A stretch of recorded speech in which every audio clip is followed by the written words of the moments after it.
नमस्कार मित्रांनो, तू रे माझा मितवा या मालिकेच्या आजच्या भागामध्ये मी तुम्हा सर्वांचे अगदी मनपूर्वक स्वागत करते. राकेश ईश्वरी बरोबर फोनवरती बोलत असतो आणि मामा सुद्धा तिथेच असतात. पण मात्र राकेश आवाज येत नाही असं म्हणून फोन कट करतो. हे पाहता मामा राकेशकडे येतात आणि विचारतात, काय हो जावे बापू, इथे तर रेंज आहे, आवाज सुद्धा येतो, मग तुम्ही असं का म्हणालात?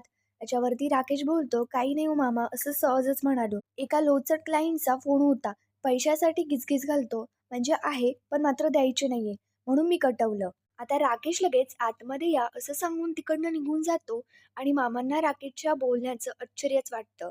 मामा विचार करू लागतात की जावे बापूंना पहिल्यांदा पैशाबद्दल बोलताना ऐकलंय, नेमकं काय असेल हे सगळं. त्याच्यानंतर मामा सुद्धा आतमध्ये निघून जातात. इकडे दुसरीकडे अर्णव आणि अंजली हे दोघे एकमेकांशी बोलत असतात. अर्णव अंजलीला पाठवण्यासाठी तिला तयार करत असतो आणि तिला म्हणत असतो की मला आणि जिजूंना सुद्धा असंच वाटतंय की तू लवकर बरं व्हावंस. आता अर्णव सांगत असतो, पण ताई तू जर केरळला गेली तर त्यांना किती समाधान वाटेल का ताई, आपल्या समोर परत एक लास्ट चान्स आलाय आणि कदाचित माझी रिंग आत्ता बरोबर पडेल, सगळ्यांना हवं असलेलं गिफ्ट मिळेल. ताई प्लीज ऐक ना ग, आणि का नाही जायचंय तुला, याच्याबद्दलचं मला फक्त एक रिझन दे. अंजली मात्र शांतपणे फक्त अर्णवचं बोलणं ऐकत असते. आता नेमकं रिझन अर्णवला काय द्यावं हे अंजलीला प्रश्न पडतो, कारण की ईश्वरी आणि अर्णव यांच्या दोघांच्याही लग्नाची पत्रिका जुळायला गुरुजी येणार आहेत, म्हणून अंजलीला जायचं नसतं. अर्णव इमोशनल होत शांतपणे अंजलीला सांगत असतो, ताई तुला माहितीये का, एका भावासाठी सगळ्यात वाईट फिलिंग काय, तो हेल्पलेस आहे, आपल्या बहिणीसाठी काहीच नाही करू शकत. ताई प्लीज तू ऐक ना, आई समोर मान खाली घालायला नको लावूस. अर्णवच्या बोलण्याने अंजली रडायला लागलेली असते आणि रडतच अर्णवला म्हणते की बरं ठीक आहे, जाईन मी ट्रीटमेंटसाठी, आणि मला तुमच्या दोघांनाही एक विमिंग चान्स देऊन बघायचा आहे, आणि माझ्या गंपूला सुद्धा घेऊन जाईन मी ट्रीटमेंटसाठी. आता मग अर्णव सुद्धा हसत म्हणतो, हो तुझा रक्षक आहे ना तो. त्याच्यानंतर अर्णव अंजलीला प्रेमाने आपल्या जवळ घेतो आणि तिला थँक्यू म्हणत असतो. त्याच्यानंतर दुसऱ्या दिवशी सकाळी अर्णव ईश्वरी हे दोघी ऑफिसमध्ये असतात. मग अर्णव ईश्वरीला तिची तिची कामं सांगत असतो, दुपारची मीटिंग पोस्टपोन कर, आणि ऑल इंडिया मार्केटची मीटिंग किती वाजता आहे, तर ती मीटिंग असते 4 वाजता. तर मग ईश्वरी बोलून सांगत नाही, तर ईश्वरी बोट करून अर्णवला सांगते की 4 वाजता आहे. ईश्वरी बोलत नाहीये या गोष्टीचं अर्णवला आश्चर्यच वाटत असतं. बरं ठीक आहे, आपल्या मॉन्सून कलेक्शनचे नेमकं काय अपडेट्स आहे, आणि त्या कलेक्शनचे अपडेट सगळे फाईलमध्ये असतात. तर मग ईश्वरी ती फाईल अर्णवला दाखवते आणि त्याला खुणावून सांगते की याच्यात आहेत ते अपडेट. आता हे सगळं पाहता अर्णव ओरडतो आणि ईश्वरीवरती ओढत म्हणतो, काय चाललंय नेमकं, आपण काय वाईन साइडेड खेळतोय का, हे कॉर्पोरेट ऑफिस आहे, इथे सगळे गेम खेळायला ना अलाउड बिलाउड नाहीये. तर मग आता अर्णव जे काही बोलतो त्याच्यावरती ईश्वरीला रिप्लाय द्यायचा असतो, पण मात्र ईश्वरीने ठरवलेलं असतं की बोलायचं नाही म्हणजे नाहीच. तर मग ईश्वरी लगेच वही आणि एक कागद घेते आणि त्याच्यावरती तिला काय बोलायचं हे लिहिते आणि त्याच्यानंतर तो कागद अर्णवकडे देते. ईश्वरीने त्याच्यामध्ये लिहिलेलं असतं की कट्टी घेतली मी तुमच्याशी, मी काम करेल पण बोलणार नाही. आता अर्णव सुद्धा आश्चर्याने ईश्वरीकडे पाहायला लागतो. आता अर्णव लगेच रागात विचारतो, कोण आहे मी, मी सात्विक फॅशनचा CEO आहे, तुझा बॉस आहे, तुझ्या ज्युनियर KGचा मी क्लासमेट नाहीये. अर्णव आता खूप मोठ्याने ओरडतो. त्याचा आवाज आकाशला ऐकायला जातो आणि आकाश अर्णवकडे येत विचारतो, काय रे दादा काय झालं. अर्णव ईश्वरीने दिलेला तो कागद आकाशला दाखवतो आणि म्हणतो, बघ वाच काय चाललंय हिचं, ही मिस इंदौर माझ्याशी बोलत नाहीये. मग आकाश तूच मला सांग, ASRशी असं कोणी वागू शकतं का. आता हे सगळं आकाशला सुद्धा जरा ऑडच वाटतं आणि आकाश लगेच ईश्वरीला विचारतो की ईश्वरी काय ग काय चाललंय हे. मग आता ईश्वरी आकाश बरोबर बोलते आणि त्याला म्हणते की आकाश सर यांना असं वाटतं की मी फालतूची बडबड करते, नको तिथे नको तेवढ्या बोलते, म्हणूनच मी ठरवलंय की अर्णव सरांशी कट्टी घेतलेलीच बरी, त्यांच्याशी एकही शब्द न बोललेला बरा. आकाश लगेच त्याच्यावरती बोलतो, काय चाइल्डलेस ब्रेम यायचा, काय ऑफिस आणि ऑफिसचं काय डिसिप्लिन असतं की नाही. तर मग त्याच्यानंतर ईश्वरी आकाशला बोलते की सर मला माझं ना काम कळतं, मी काम करेल आणि माझ्या कामामध्ये एकही चुकी नाही करणार. मग आता त्याच्यानंतर आकाश अर्णवकडे पाहतो आणि अर्णव बोलतो, आज एवढी कामं आहेत ऑफिसमध्ये आणि मीच्या खानाखुना गेस्ट करत बसू का. मग आता आकाश ईश्वरीकडे पाहतो आणि नेमकं त्याच्यासाठी काय सोल्युशन म्हणून ईश्वरी ती चिठ्ठी लिहू लागते. पण मात्र अर्णव लगेच ईश्वरीवरती ओढत म्हणतो की थांब, चिठ्ठी वगैरे काहीच नाही, आय एम नॉट इंटरेस्टेड, मला ते अजिबात नाही आवडत, जा तू निघ आत्ताच्या आत्ता. मग ईश्वरी तिकडनं जाऊ लागते तर ती जाता जाता आकाशला थँक्यू बोलते आणि मग निघून जाते. अर्णव तर आता भयंकर चिडलेला असतो. ईश्वरीचं हे सगळं वागणं बोलणं पाहता आकाशाचा हसायला लागतो. अर्णव विचारतो, काय रे तुला हसायला काय झालं. आकाश म्हणू लागतो, अरे दादा इनोसंट आहे रे ती, आणि काय फरक पडतोय तुला? तुझं काम होतंय ना. तर मग आता अर्णव बोलतो, "अरे पण ती मिस इंदौर माझ्याशी बोलत नाहीये ना." मग आकाश आता हसतो आणि म्हणतो, की "बरं ठीक आहे, बोलतो मी तिच्याशी." आणि आकाश लगेच तिकडनं निघून जातो. आणि अर्णव आता इकडे स्वतःशीच म्हणू लागतो, "कट्टी-बट्टी काय करू मी नेमकं या मुलीचं? ही माझ्याशी बोलणार नाहीये का?" त्यानंतर आता इकडे दुसरीकडे राकेश आणि जयू हे दोघेही खाली बसून योगासना करत असतात. मग त्याच्यानंतर लगेच तिथे नम्रता येते आणि ती सुद्धा तो सगळा प्रकार पाहते. राकेश म्हणू लागतो, की "आता रोज तुम्ही हे नियमितपणे केलत ना, तर कंट्रोलमध्ये येईल तुमचा दमा." जयू म्हणू लागते, "हो का? त्याचं काय आहे, मला हा व्यायाम माहिती होता, पण मात्र मी कधी केलाच नाही." आता राकेश म्हणू लागतो, "आता असं नसतं हो.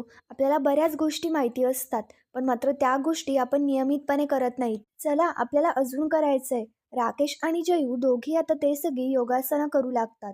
आता नम्रता सुद्धा तिथेच असते आणि ती सुद्धा त्यांची गंमत पाहते. पण मात्र तेवढ्यात लगेच आता एक फोन येतो आणि आकाशचा नम्रताला कॉल आलेला असतो. आता नम्रता बाजूला येते आणि आकाशचा फोन उचलते. मग त्याच्यानंतर आकाश म्हणतो, "अगं नम्रता, आज ऑफिसमध्ये एक प्रॉब्लेम झालाय." तर मग नम्रता विचारते, "काय झालं सर? म्हणजे इश्यू ठीक आहे ना?" आकाश सांगू लागतो, "इश्यू ठीक आहे. ती आल्यापासून दादाशी एक शब्द देखील बोलत नाहीये." नम्रता म्हणते, "म्हणजे इशू मला बोलली होती की ती बडबड कमी करणार आहे." आकाश म्हणतो, "कमी करणार नाहीये, ती डायरेक्ट बोलतच नाहीये. आणि ती बोलत नाहीये म्हणून दादाची ना खूप चिडचिड होतीये. हे सगळं सोपं नाहीये." नम्रता विचारते, "पण आकाश सर, मी काय करू?" तर मग आकाश म्हणतो, "ऐक ना, तू ना ऑफिसला येऊ शकतेस का? तू प्लीज इथे येऊन तू ईश्वरीशी बोलतेस का? हे काम तूच करू शकतेस आणि तूच ईश्वरीला आउट ऑफ कंट्रोल करू शकतेस." तर मग आता नम्रता थोडासा विचार करते आणि आकाशला सांगते, "बरं ठीक आहे, येते मी." आणि मग त्याच्यानंतर आकाश थँक यू बोलून फोन ठेवून देतो. पण मात्र नम्रताला इथे प्रश्न पडलेला असतो, की जयू आणि राकेशला नेमकं काय कटवून बाहेर निघू?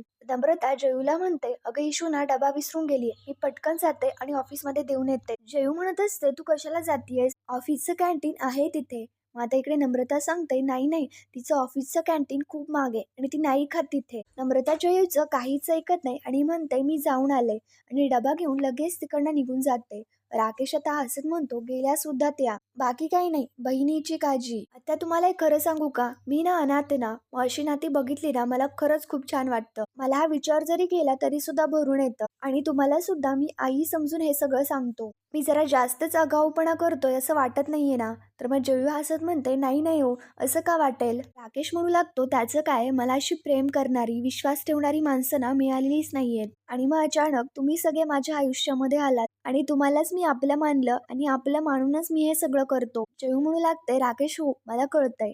आता राकेश नाटकं करत म्हणत असतो, "मी तुमचा भाडेकरू जरी असलो ना, तरी सुद्धा मी माणसांना, तुम्हाला सगळ्यांना आपलं मानतो. कामात जरी असलो ना, तरी सुद्धा मला सतत काळजी असते, ती म्हणजे ईश्वरीजींची, नम्रताजींची. सतत तुमच्या सगळ्यांचाच विचार असतो माझ्या डोक्यात." आता तुम्हाला तसं वाटत नसेल, पण खरंच मला घरातल्यांचा, तुम्हा सगळ्यांचा खूप आधार वाटतो. जयू सुद्धा म्हणू लागते, "हो राकेश, मला सुद्धा तुमचा खूप आधार वाटतो."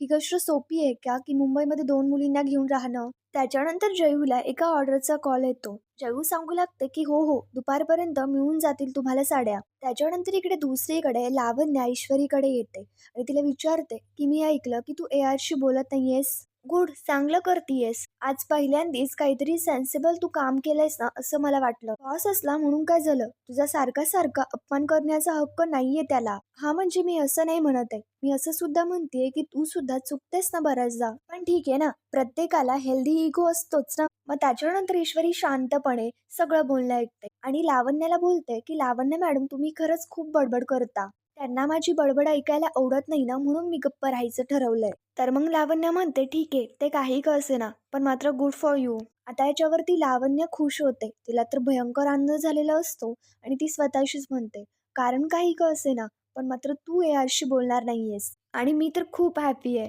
आणि या गोष्टीचा वापर कसा करायचा हे मला चांगलंच माहिती आहे." आणि मग लावण्य तोऱ्यातच इकडे अर्णवकडे निघून येते आणि त्याला आश्चर्याने विचारते, की "यार, काय ऐकतेय मी? आपल्या ऑफिसमध्ये नेमकं हे सगळं चाललंय काय? ती ईश्वरी देसाई तुझी PA आहे आणि ती तुझ्याशीच बोलत नाही असं ऐकलंय मी."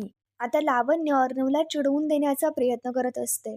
पण याच्यावरती अर्णव बोलतो, की "लावण्य, ती माझ्याशी बोलत नाहीये ना. मी बघतो काय करायचं ते. शी इज माय PA. मी करतो हँडल बरोबर तिला आणि मी बघतो काय करायचंय ते." अर्णवच्या बोलण्याने लावण्याला पुढे काय बोलावं काहीच समजत नाही.